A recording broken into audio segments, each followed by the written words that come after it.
Welcome back to Reggie Redd's Reactions. It's your boy, Reggie Redd.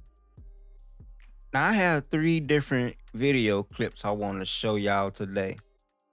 The first one, we got Ice Ice Barbie, Kristi Noem, mad as hell because they didn't show a video clip of her defaming Albrego Garcia, which she should be happy about because they just throw all dirt on his name.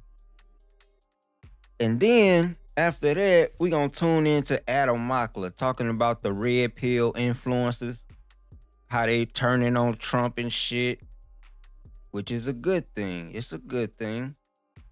And then last but not least, we gonna have Scott Jennings getting his feelings about Trump once again.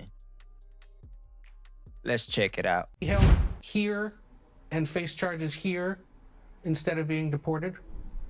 Well, prosecution decisions are always made by the Department of Justice and Pam Bondi's department. Okay, sorry, pause. Hold on right there. Did you catch that Freudian slip? She almost called Pam Bondi Pam Barbie.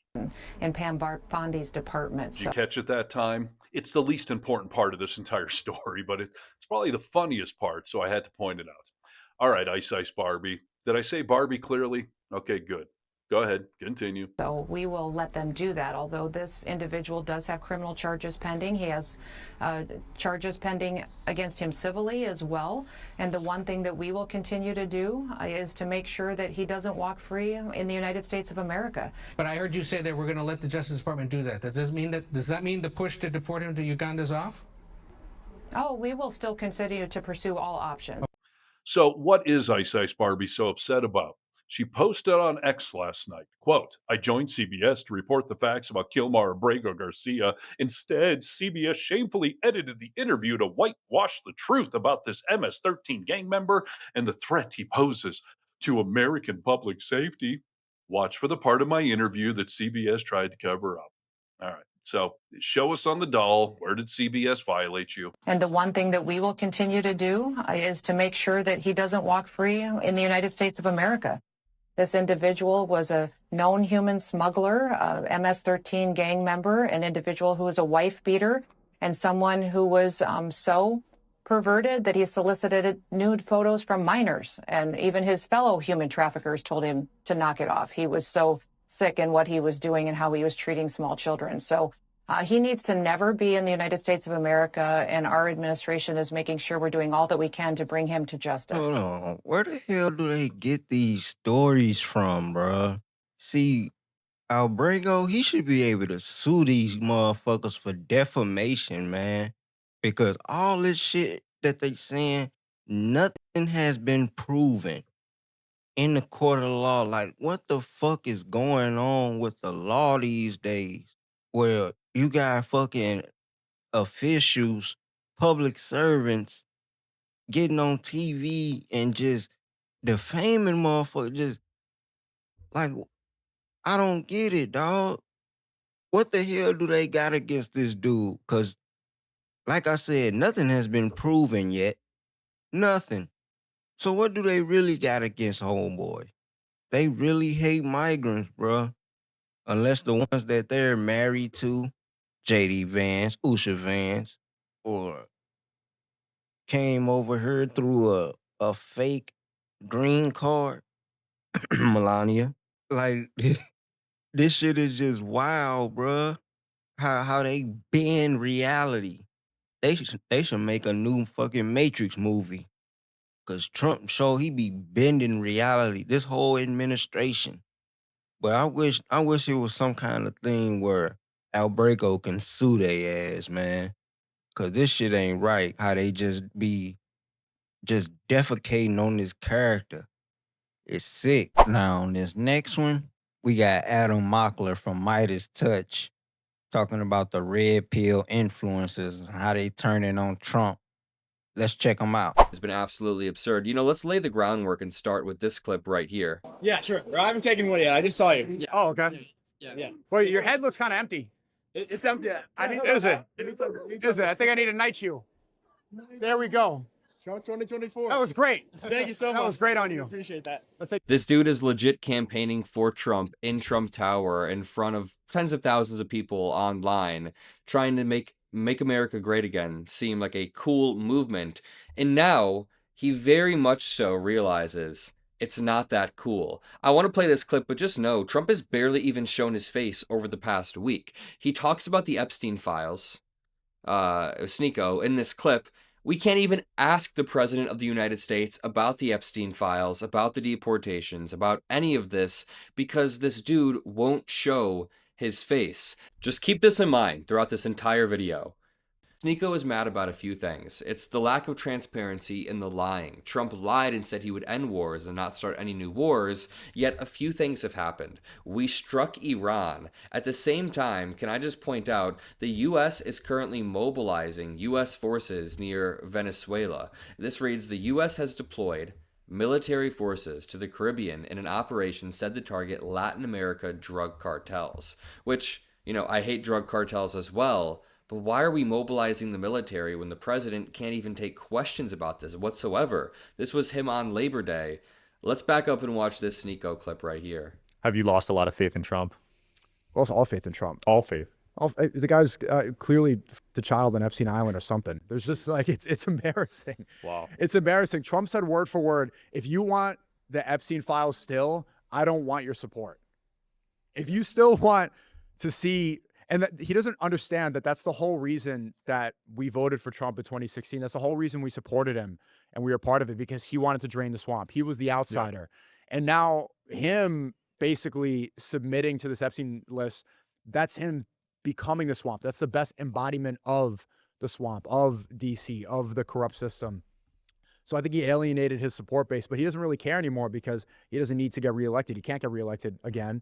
He doesn't need to keep campaigning. After this, he's just going to retire and golf all day. Yeah, bro. More and more people are waking up to Trump's bullshit. You can fool some of the people some of the time, but you can't fool all of the people all of the time. And like he said, like, Trump basically said, like, fuck y'all. I don't need y'all support. But yeah, you still got motherfuckers who steady supporting them. Even after he said that, like, but I applaud dude right here though for, you know, sticking to his guns and not just running after Trump and everything he says. I'm glad he ain't pull a Charlie Kirk. Charlie Kirk say, "I'm just gonna let all my friends in the government handle it. I'm gonna leave it alone for now." Like, you bitch ass nigga. You's a bitch. They like, it's a lot of fucking beta male simps. It's a lot of beta male simps in Trump's party running after his ass. It is. These motherfuckers are fucked up, boy. They're really fucked up. Let's continue the clip. He retires and golfs all day. Let me just remind you what Sneeko's referring to when he says that Trump said he doesn't want your support if you want the Epstein list released. Back in July, when this was blowing up once again due to Elon Musk, Trump was just melting down. The radical left Democrats have hit pay dirt. He says it's all they have. They are no good at governing, no good at policy. Also, unlike Republicans, they stick together. Republicans have fallen for this bullshit hook, line, and sinker. He then says, let these weaklings continue forward and do the Democrats' work. Don't even think about talking about our incredible success because I don't want their support anymore. Thank you for your attention to this matter. So remember, Trump supporters were turning on him. 100% the dumbest PR move of the Trump admin. Now, a lot of these people, I'm sure, immediately went back and supported Trump. But at the very least, what we were hoping for is the creation of less dogmatic supporters all around. And McDonald's and Netanyahu. Well, I've lost all faith after he bombed Iran because he campaigned on no new wars. Yeah, he did. And he went back on most of what he said. Nothing's really changed so far. A major reason that I was partly a little excited, obviously I didn't want Kamala Harris. I think things would have been very similar in Gaza. I thought there might have been some reduction on censorship. But he didn't, he didn't stand up for any of his original supporters, anybody who was there. I think there was on YouTube. TikTok, definitely not. I got banned on TikTok, but I think there was a reduction on YouTube in censorship. I've yet to see that. You know, I mean, I used to get strikes all the time. Now I haven't gotten any since Trump's been. All right, Donald Trump is not controlling the censorship on YouTube, but what is happening is Donald Trump is banning the ability to burn the flag, which is a First Amendment right. He is trying to criminalize that. You know, I talked to this dude on the right. I went on his podcast. Let me play a clip from when I fact checked. As a capitalist and as an entrepreneur, DI never made sense to me. When I think of DI, I think of just hiring certain ethnicities to fill the job position. Here's the question. If there's a talent pool of a bunch of very highly specialized people, and you have two people, they both have the exact same qualifications, but one of them grew up in a worse family, like they had a worse family life, do you think it's okay to hire the person who had a worse off life? That's a form of DEI. Oh, is it? If they came from not as rich of a background, basically? Yeah, like it's not even just diversity in race or more women in the workplace. It's a diversity in lived experiences. So you want people from all different types of backgrounds, even if it's a white dude who had a less privileged life growing up, and then a white dude who was super rich growing up. DEI would still be picking the white dude who was less privileged. DEI is essentially just opening up the application pool so people of all lived experiences, all backgrounds, have the ability to apply. Okay, last but not least, we got Scott Jennings getting in his feelings once again about his daddy Trump. Let's check it out. I chuckled a little bit, Scott, when you compared this to, you called it the Russia hoax. I'm actually going to play this from The Daily Show's Jordan Klepper, because I think, honestly, he comedically laid this out pretty clearly why, I'm not sure why this argument works. So let me get this straight. According to Trump, all the top Democrats got together and said, let's create some fake files that destroy Trump's political career. They don't ever use them. They let Trump get elected, don't use them. Let Trump get elected again, still don't use them.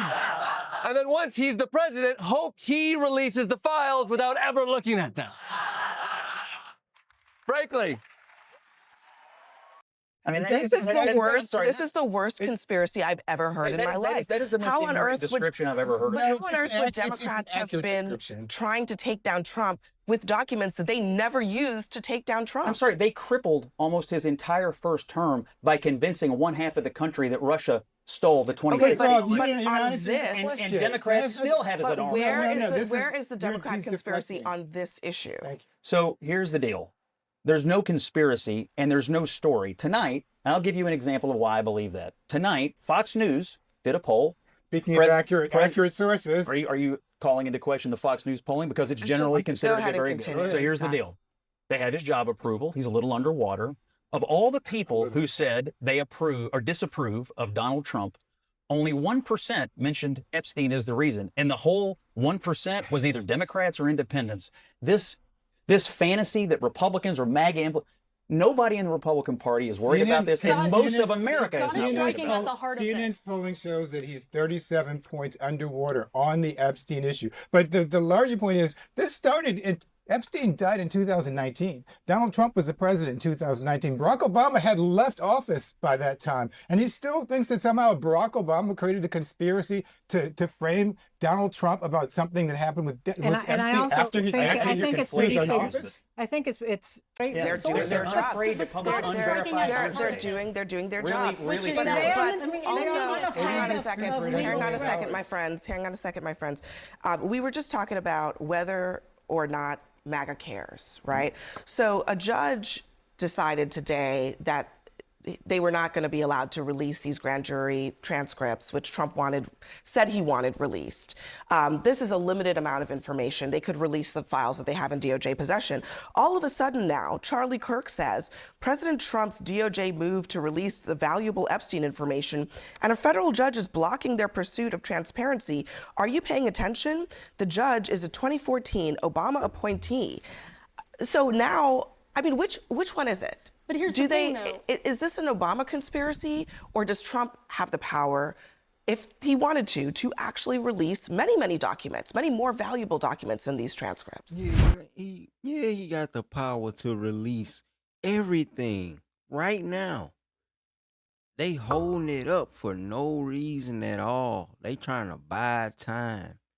he keep trying to buy time. And this Scott Jennings dude, he know that that comedian at the beginning made a perfectly good argument, and they still take up for Trump. Like, bro, like Obama wasn't even in office. How the hell did Obama and all the top Democrats get together and try to fuck you up with something they didn't never even used? Like, think, bruh. And he still couldn't concede that point. These people are disingenuous, shameless, disgusting ass people, bro. I would never vote Republican a day in my life. Straight up. I'm not a Democrat either, but I damn sure would never vote Republican.